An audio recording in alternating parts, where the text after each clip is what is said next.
اعوذ باللہ من الشیطان الرجیم بسم اللہ الرحمن الرحیم۔ ادھر توبہ کا جو حشر ہوا سو ہوا، دوسری طرف محمد ابن ابی بکر حجاز کی سرحد طے کر کے دریائے کلزم کے کنارے مقام ایلا تک پہنچے تو لوگوں کی نظریں ایک ناکا سوار پر پڑی جو اپنی سواری کو اس طرح دوڑے لے جا رہا تھا جیسے دشمن اس کے تعاقب میں ہو۔ ان لوگوں کو اس پر کچھ شبہ ہوا تو اسے بلا کر پوچھا کہ تم کون ہو؟ اس نے کہا کہ میں حضرت عثمان کا غلام ہوں۔ پوچھا کہ کہاں کا ارادہ ہے؟ اس نے کہا کہ مصر کا۔ پوچھا کہ کس کے پاس جا رہے ہو؟ اس نے کہا کہ والی مصر کے پاس۔ لوگوں نے کہا کہ والی مصر تو ہمارے ہمراہ ہیں، تم کس کے پاس جا رہے ہو؟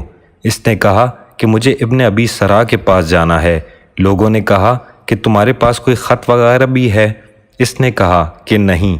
پوچھا کہ کس مقصد سے جا رہے ہو؟ اس نے کہا کہ یہ نہیں معلوم۔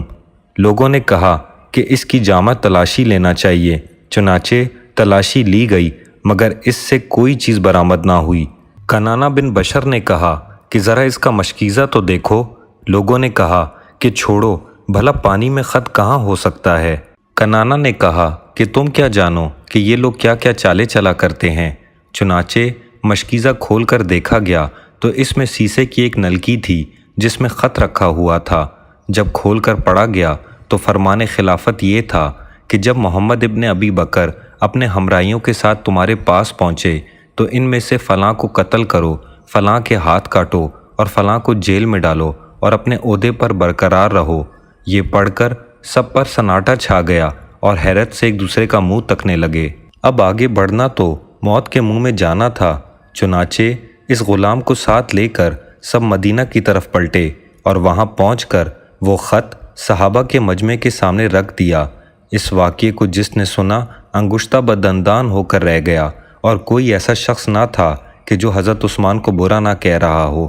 اس کے بعد چند صحابہ ان لوگوں کے ہمراہ حضرت عثمان کے ہاں پہنچے اور وہ خط ان کے سامنے رکھ دیا اور پوچھا اس خط پر مہر کس کی ہے؟ کہا کہ میری۔ پوچھا کہ یہ تحریر کس کی ہے؟ کہا کہ میرے کاتب کی۔ پوچھا یہ غلام کس کا ہے؟ کہا کہ میرا۔ پوچھا کہ یہ سواری کس کی ہے؟ کہا کہ حکومت کی۔ پوچھا کہ یہ بھیجا کس نے ہے؟ فرمایا کہ اس کا مجھے علم نہیں۔ لوگوں نے کہا کہ سبحان اللہ، سب کچھ آپ کا اور آپ کو یہ تک پتہ نہ چلنے پائے کہ یہ کس نے بھیجا ہے۔ جب آپ اتنے ہی بے بس ہیں تو چھوڑیں خلافت کو اور الگ ہو جائیں تاکہ کوئی ایسا شخص آئے جو مسلمانوں کے امور کی دیکھ بھال کر سکتا ہو۔ حضرت عثمان نے کہا کہ یہ نہیں ہو سکتا کہ میں اس پیرہن کو اتار دوں جو اللہ نے مجھے پہنایا ہے، البتہ توبہ کیے لیتا ہوں۔ لوگوں نے کہا کہ توبہ کا وقت گیا۔ توبہ کی مٹی تو اسی دن خراب ہو گئی تھی جب آپ کے دروازے پر مروان آپ کی ترجمانی کر رہا تھا اور رہی صحیح کسر اس خط نے نکال دی ہے۔ اب ہم ان باتوں میں آنے والے نہیں ہیں۔ خلافت کو چھوڑیں۔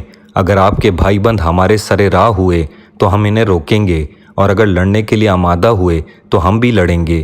نہ ہمارے ہاتھ شل ہیں اور نہ ہماری تلواریں کند ہیں۔ اگر آپ مسلمانوں کو ایک نظر سے دیکھتے ہیں اور انصاف کے علم بردار ہیں تو مروان کو ہمارے حوالے کیجیے تاکہ ہم اس سے باز پرس کریں کہ وہ کس کے بلبوتے پر خط لکھ کر مسلمانوں کی عزیز جانوں سے کھیلنا چاہ رہا تھا۔ مگر حضرت عثمان نے اس مطالبے کو ٹھکرا دیا اور مروان کو ان کے حوالے کرنے سے انکار کر دیا، جس پر لوگوں نے کہا کہ پھر یہ خط بھی آپ ہی کے حکم سے لکھا گیا ہے۔ بہر صورت سدھرے ہوئے حالات پھر سے بگڑ گئے اور انہیں بگڑنا ہی چاہیے تھا، کیونکہ مطلوبہ مدت کے گزر جانے کے باوجود ہر چیز جوں کی توں تھی اور رائی برابر بھی ادھر سے ادھر نہیں ہوئی تھی۔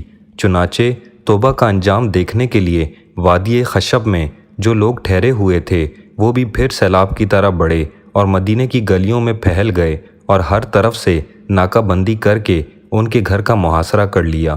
انہی محاصرے کے دنوں میں پیغمبر اکرم صلی اللہ علیہ وآلہ وسلم کے ایک صحابی نیار ابن ایاز نے حضرت عثمان سے بات چیت کرنا چاہی اور ان کے ہاں پہنچ کر انہیں پکارا۔ جب انہوں نے اوپر سے جھانک کر دیکھا تو آپ نے کہا کہ اے عثمان، خدا کے لیے اس خلافت سے دستبردار ہو جاؤ اور مسلمانوں کو اس خون خرابے سے بچاؤ۔ ابھی وہ بات ہی کر رہے تھے کہ حضرت عثمان کے آدمیوں میں سے ایک نے انہیں تیر کا نشانہ بنا کر جان سے مار ڈالا۔ روایتوں کے مطابق وہ آدمی مروان ابن حکم تھا، جس پر لوگ بھڑک اٹھے اور پکار کر کہا کہ نیار کا قاتل ہمارے حوالے کرو، مگر حضرت عثمان نے فرمایا کہ یہ نہیں ہو سکتا کہ میں اپنے ایک مددگار کو تمہارے حوالے کر دوں۔ اس سینہ زوری نے آگ میں ہوا کا کام کیا اور لوگوں نے جوش میں آ کر ان کے گھر کے دروازے میں آگ لگا دی اور اندر گھسنے کے لیے آگے بڑھے کہ مروان ابن حکم، سعید ابن عاص اور مغیرہ ابن اخنس اپنے اپنے جتھوں کے ساتھ محاصرہ کرنے والوں پر ٹوٹ پڑے اور دروازے پر کچھ تو خون شروع ہو گیا۔ لوگ گھر کے اندر گھسنا چاہتے تھے مگر انہیں دھکیل دیا جاتا تھا۔ پھر رات کے کسی پہر میں عمر ابن حزم انصاری نے، کہ جن کا مکان حضرت عثمان کے مکان سے منتصل تھا، اپنے گھر کا دروازہ کھول دیا اور للکار کر کہا کہ آؤ ادھر سے بڑھو۔